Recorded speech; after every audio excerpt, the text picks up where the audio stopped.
Yes? Oh, yes. Yeah.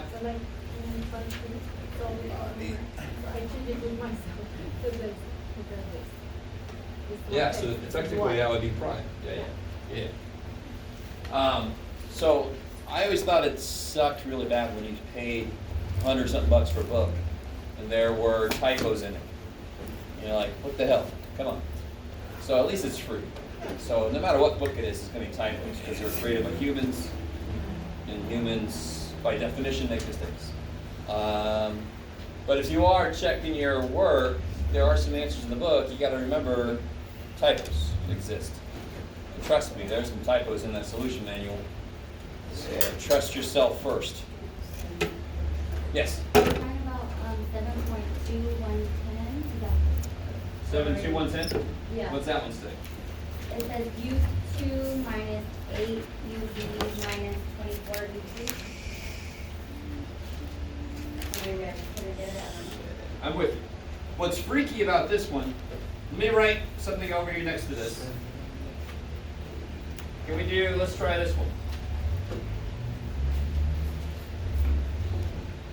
And to be honest, we did do this, but we haven't really done a lot of this, but this is a nice little review, maybe. I still want to come back and, this might be a little too early actually. Let me hold off on it. Because we just barely got into this last time. This whole thing. Let me do some more of this, and then we'll come back to that question. Oh, did I give you too much? Oh, that's your homework. Thank you. So, does everybody have this handout here? Oh, No. Which hand? oh, you need one too? All right, hold on. Oh, wait, shit. Holy shit. Okay. If you missed the last class, you need this. If you were here last class, you should have this. Who else did I miss? I'm gonna do it. Okay. Everybody else is good?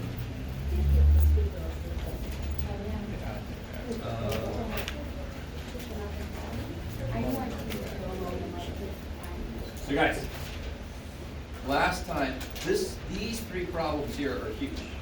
They're going to end up being the whole idea behind this type of expression in how to factor. And doing this is old news. So just help me out here. How do you FOIL this sucker out? X squared plus 8x plus 2x plus 16. So I get x squared plus 10x plus 16. Where did 10 come from in the original problem? 2 plus 8. Right? You FOIL this out, you're going to get 8x plus 2x is 10. So 2 plus 8 is 10. So the middle term seems to come from the addition of those two numbers. And where does 16 come from? 2 times 8. So 10 came from 2 plus 8. 16 came from 2 times 8. Let's see if that same thing happens here. X squared minus 2x minus 6x plus 12. So we're going to x squared minus 8x plus 12. Negative 6 plus negative 2 is negative 8. Negative 6 times negative 2 is positive 12. So on one level, I want you to realize, well, yeah, shit, we add the things in the middle, and we multiply the things at the end. So on one level, this is like completely obvious that of course that's where those things are going to come from. But those are the things we look for in mathematics to develop a pattern for going backwards. So, I think that's enough of that motivation stuff. Don't worry about it. Go ahead. If we come down here, for example, so we did these two last time. Why? How can I start this off for sure without any real thought? What goes here and here? X. Yeah, the only way to make x squared is x times x. So the whole problem of going backwards, I know this came from a binomial times a binomial, just to be all technical for a minute. And I know x squared had to come from x times x. negative 60 is going to come from this number times this number. But how many numbers multiply by negative 60? A lot. 60 has a lot of ways to divide it, which is one reason why our time units are based on 60s. 60 seconds in a minute, 60 minutes, right? Actually comes from Babylonian numbers. Anyway, that's enough of that junk. I really want you guys to get this. Is it really cool? X times x is x squared. So obviously that has to be x and x. Whatever number's here is going to multiply by whatever number's there to make negative 60. But the only answer to this specific problem is they also have to add to be negative 11. They have to. That's why the very first problems on this handout were just, here's a number. Or, what two numbers multiply to this, add to be this? What two numbers multiply to this, add to be this? That's the skill that you really have to be able to make these quick and easy. So one way to do this is to list, now watch, this is kind of cool. One way to do this, if you guys have ever done this before, is to list all the factors of negative 60 until you get the two that make 11. I highly recommend not doing that, because how many factors of 60 are there? A lot. So, this is the, how many of you guys have learned this stuff before? Anybody remember this stuff? Maybe you have learned it, but it's been a while. A couple of you guys. The rest of you are like, I'm not going to say anything. I got you. So later I can go, that's the first time? No, all right. No teachers that I really know of. All right, that sounds like I'm tooting my own horn, but do it this way where I need two numbers that do two things. Tell me again, what are they? I need the two numbers to multiply to be negative 60, add to be. One way is to go insane by trying to figure out all the ways to factor 60 and then checking to see if they make 11. Here's a better way. Why don't I make 11? It's so much easier. You just got to realize one thing. If they multiply to be negative 60, are they the same sign or different signs? They're different signs, which means they actually subtract to be 11. So can somebody, I'll start us off. 13 and 2 would make negative 11. Are you with me? Yep. If what was true? If the 13 was negative. But what do you get when you multiply these? Negative 26. So that can't be it, because they're supposed to multiply to be negative 60. So I really want you guys to see. Hopefully I've done enough of this handout to show you why add to be this, multiply to be this is the process for this. Right now I'm telling you, who gives a shit which one you make happen first? You just have to then check when does it make it the other thing happen too. And a lot of math teachers focus so much on how do you factor 60 and then figure out which one. And man, the answer is one that you don't normally think of, which we'll see in a minute. But it's so much easier. So 13 and 2 do add to be negative 11, correct? Yeah. But do they multiply to be the right thing? No. No, they multiply to be too little.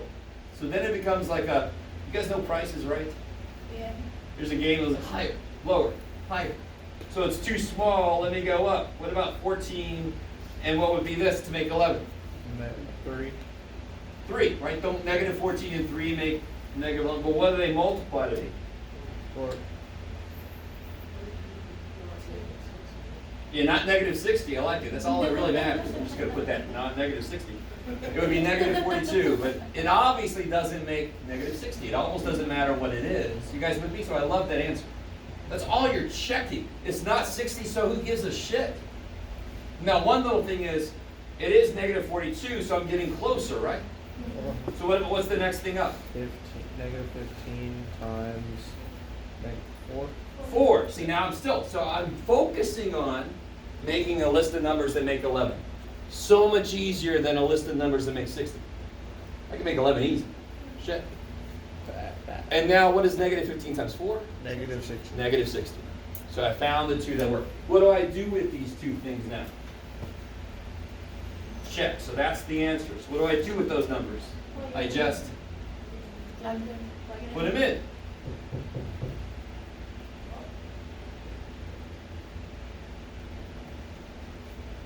I like it. So it kind of makes sense that a step in factoring some of these expressions deals with factoring the numerical parts of the expressions. I mean, that kind of makes sense that that's built in. And how do you check yourself? You just multiply that out and you'll get what that is. Okay, I like it. How you guys doing? So again, this seems inaccessible. This seems like, how is that magic happening? But there's a lot of little parts that go into this, why this makes sense.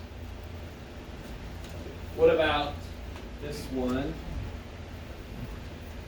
What's different about this one? Why does that really not apparently yet follow the rules of this form? What's supposed to be at the front? 1. But how do I take care of that? Take out a 2. Where are you at?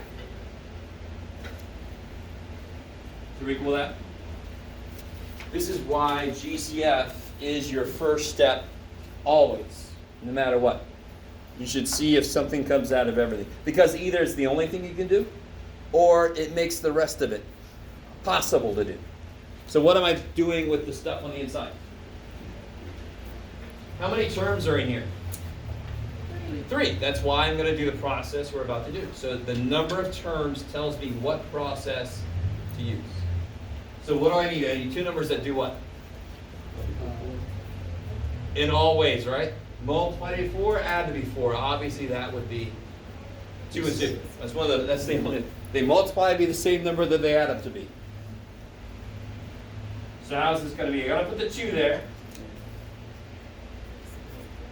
X squared would come from what and what? X and X. I know that 4 is going to come from 2 and 2. Not 4 and 1, right? If it was 4 and 1, what should be in the middle? Oh shit. 4 times 1 is 4, right? But 4 plus 1 is 5. That's not a 5, so I know that's not the right answer.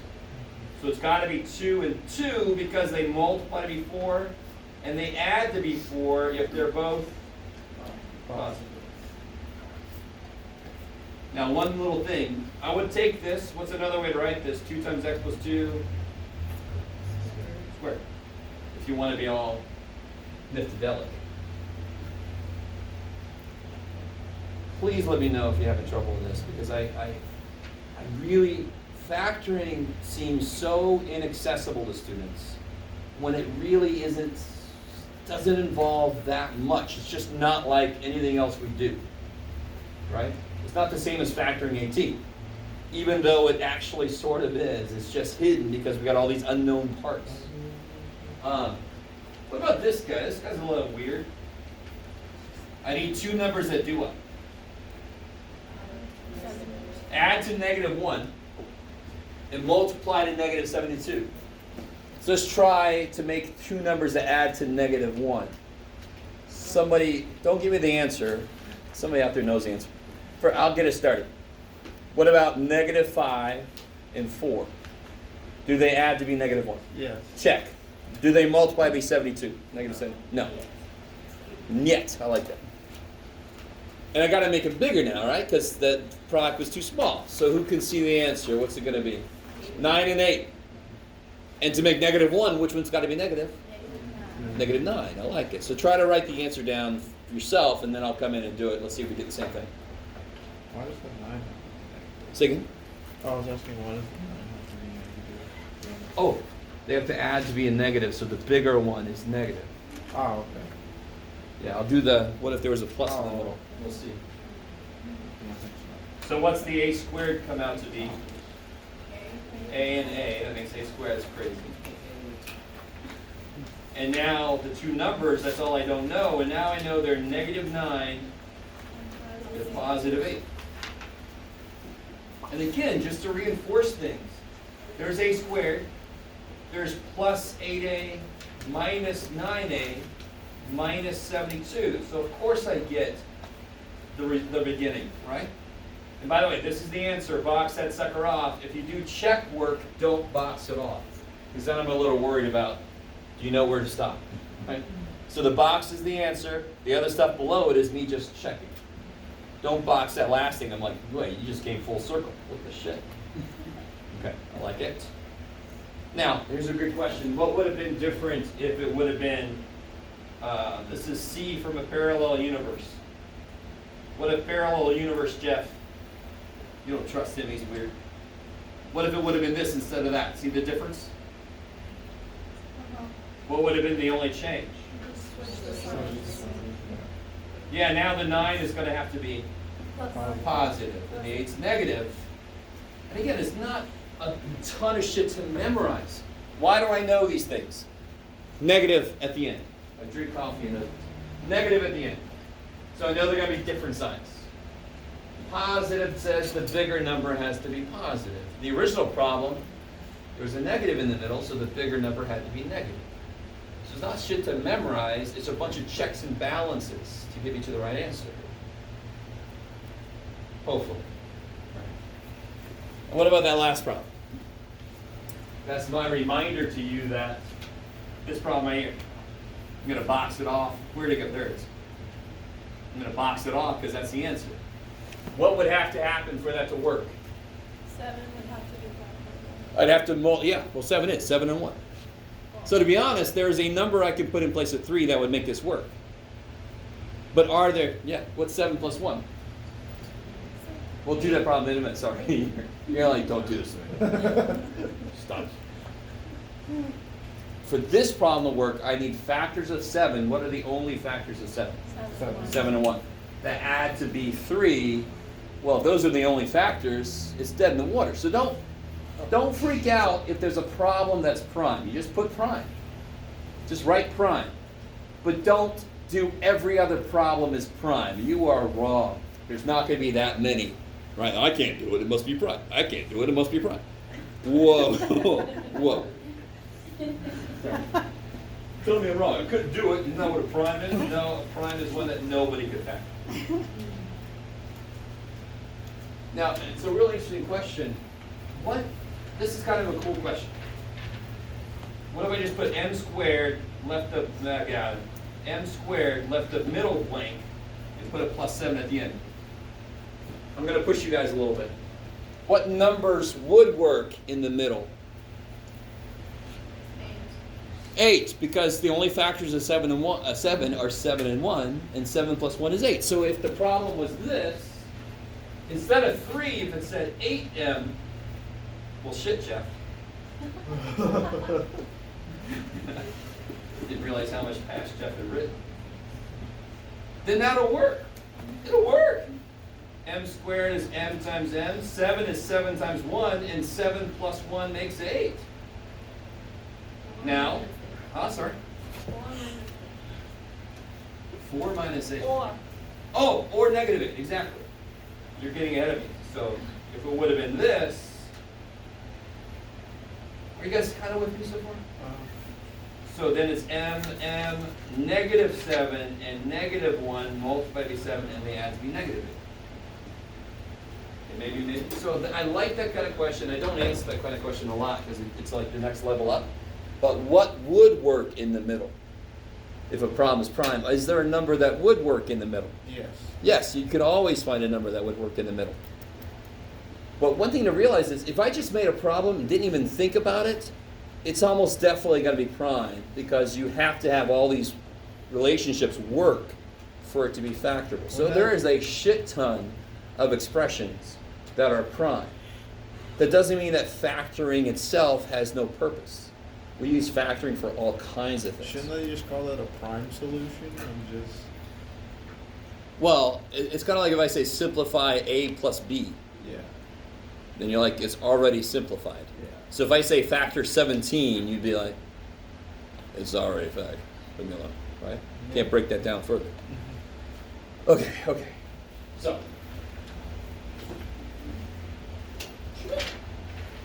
Oh, let's see, where else? All right.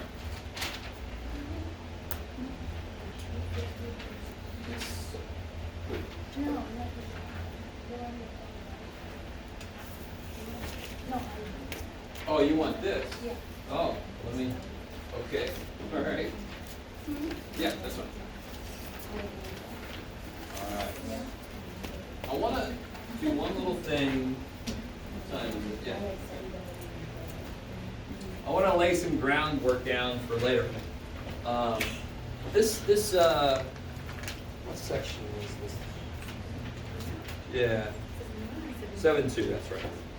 I'm going to do things, I'm going to kind of look ahead a little bit because we can actually do it right now. And I want this to make sense now. And then later it'll be like, well, we already talked about it. Awesome. So let me give you a kind of a nice one here. Which got you?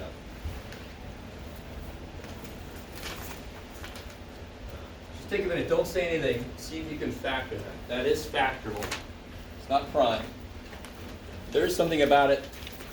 It's related to one we saw earlier.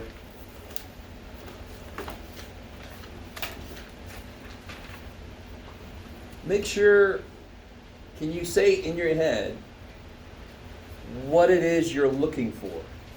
There are two numbers. Why are there two numbers? Because what do I know I can write without much thought at all? That. X. And then x squared has to be from x times x. Is that cool? This is really why these problems boil down to playing with numbers. Because it's all about what two numbers. Because I know everything else. The only thing I don't know is the numbers at the end. And there are specific things they must do. What must they do? Add to be? 25. No. No? Add to be? 10. Because the middle term comes from combining like terms. So that's why they add to be 10. And they multiply to be? Because the last term comes from multiplying the last two terms. And of course, what adds to be 10 multiplies to be 25? What two numbers? 5. 5. So that's, by itself, there's nothing different there. It's just sort of a special case. But you treat it the same way. So here's one that I'm claiming to be basically the same idea. Can you tell me why somebody would think I'm crazy for claiming that this, we see this is problem number 1, this is problem number 2. Make sure you guys see the difference. Those are the same in a way. They're almost the same. What's different in the second problem? What's very different in the second problem? There's only two terms. What does that mean then? What's the coefficient of x? Knowing synthetic and long division when I'm missing something, what do I put there? Because it's a 0x, right? So then, let's look at this the same way we have been. I need two numbers that multiply to be negative 25, add to be 0. If they add to be 0, they have to be inverses of each other, right? Or opposites, I like it. So what would that be? Positive and negative 5. Yeah. So that kind of problem, when the middle is missing, what's special about x squared and 25? They are both something squared. So this is a preview big time. This is called a difference of squares because math people are very creative. We say that's a minus and they're squared. So we call them difference of squares. I can make fun of math people because I am one. So what about this? So any problem like that inherently has to be relatively easy. So they have to be, that has to be a square because in order for the middle term to cancel, it has to be the same number, just opposite signs. So in this case, what would it be? Yeah, minus 12 plus 12. Okay. Yes? We said x equal plus 140. Ooh, yeah, that's a good one. So, since you brought it up, why does this, all right, now watch, this is kind of cool. Why exactly does that work? Because there's a minus sign, they're allowed to be opposite signs. And why is that big? Because the only way they can cancel is if they were opposite signs. So if I put a plus there instead, everything we just discussed goes to shit. 12 times 12 is 144, but what's 12 plus 12? 24. Oh. Negative 12 times negative 12 is 144. What's negative 12 plus negative 12? Negative 24. Ah, that's prime. That's prime. For the same reason this works, this one don't. Because that's a negative, they're allowed to be opposite signs. That's the only way they can cancel, so there's no middle term. This guy, they can't be opposite signs. So if you thought the answer was this, if you said the answer is this, you can very quickly see why you're wrong. Because you get x squared, you get 144, but then you get 12x, you get 24x in the middle. Is there supposed to be a 24x in the middle? So that can't be right. That's not right. When you put minuses, you get the same thing. So this sucker is prime.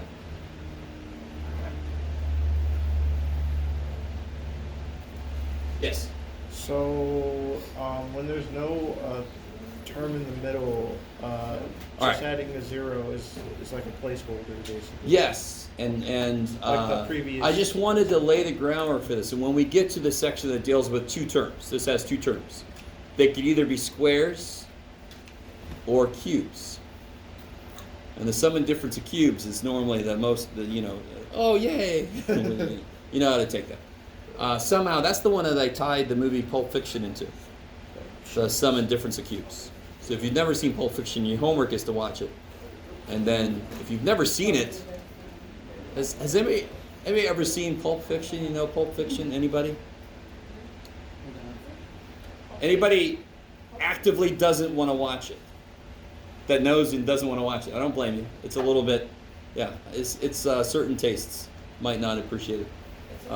It's a really set like the 70s It's John Travolta. It's Quentin Tarantino. It's insane. Come on. Bruce Willis, huh? Science fiction. Not science fiction. No. Not Pulp Fiction. Pulp Fiction, yes. Samuel L. Jackson. And I'm forgetting a lot of other people. There's a ton of people in that movie. Like any Tarantino movie, he likes to just populate his movies with people, which is not bad. Anyway, I'm not, please understand, I'm not saying watch it, I'm sorry. I will make a reference to it. Do you have to have ever seen it to understand what I'm going to talk about? No. But if you have seen it, I'm going to reference a certain scene in it about what you do with cubes. And if I had a whole class that never saw it, I still do it because it would just be for me. And I kind of like, it's just for me. All right. In that case, it would just be for me. So just a little preview of what we're getting into soon. So we can handle something like this. Let's do one last one of these right now. What you got, Jeff? I don't know, buddy. Yeah, I like that. So don't say anything online. Why can we handle this? Because what's out front? No. What's the coefficient out front? 1.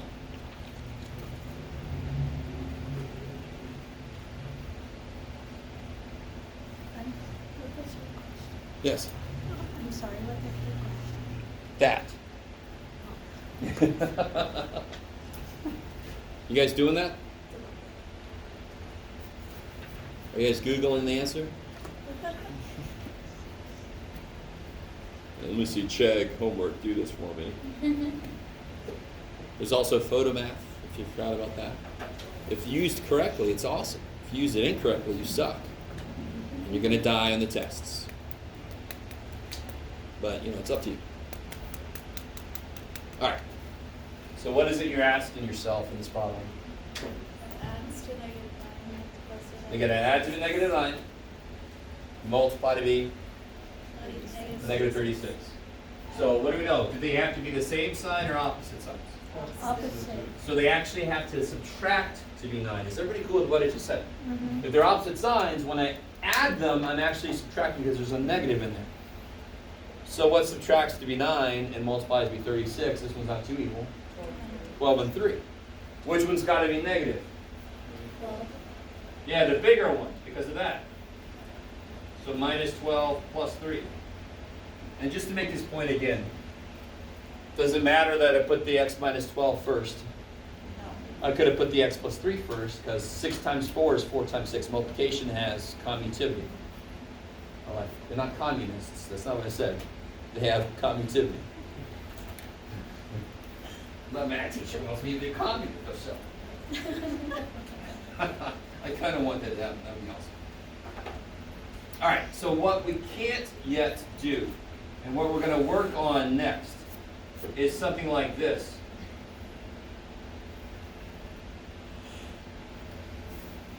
So I had a problem earlier that had a 2 out front, but what saved that problem was I was able to take a 2 out. Can I take a 4 out? You could, but my God, you leave ugly things behind. So no, 4 doesn't go into 5, 4 doesn't go evenly into 6, forget it. So we have to develop a process that will work if there's a 4 out front. So I'm going to have another little handout. I'm going to let you guys kind of work on it yourselves, and then I'm going to come in and see what you've been able to tease out. And I don't know, tomorrow, I don't know. You guys okay with, tomorrow's supposed to be about the same temperature as today. This isn't bad. Yeah, I'd rather just kind of stay here. I don't know when the noise is going to resume for the AC repairs, but I don't know if they're going to start working on it anytime soon, because it sounds like the part they need is, it's from the 70s, so who knows? AC, so it's like, oh yeah, I think there's a part in Kentucky, I think, maybe. So we'll find out. Okay, so I think it's enough for today. So tomorrow, we'll do that. Oh, don't forget, I also said there's a, did I say this? Quiz. Oh, should there be a quiz yet? No. No, I don't think so. I think you're right. So tomorrow we'll talk about when the next quiz is going to happen. So